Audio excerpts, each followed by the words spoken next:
بسم اللہ الرحمن الرحیم۔ صحیح مسلم حدیث نمبر 2100۔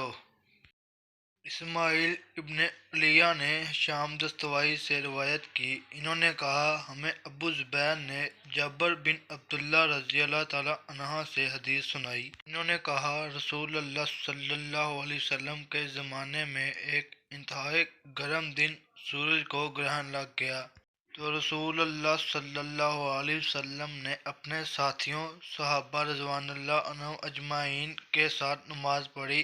آپ نے اتنا لمبا قیام کیا کہ کچھ لوگ گرنے لگے۔ پھر آپ نے رکوع کیا اور اسے لمبا کیا، پھر رکوع سے سر اٹھایا اور لمبا قیام کیا۔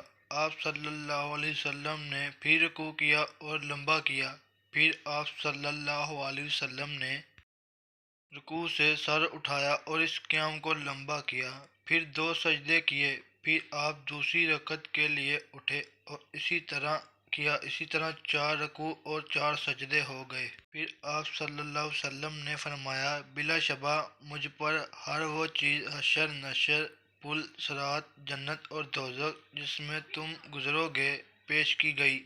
میرے سامنے جنت پیش کی گئی، حتیٰ کہ اگر میں اس میں سے ایک گچھے کو لینا چاہتا تو اسے پکڑ لیتا، یا آپ نے یوں فرمایا میں نے ایک گچھا لینا چاہا تو میرا ہاتھ اس تک نہ پہنچا، اور میرے سامنے جہنم پیش کی گئی تو میں نے اس میں بنی اسرائیل کی ایک عورت دیکھی جسے اپنی بلی کے معاملے میں عذاب دیا جا رہا تھا۔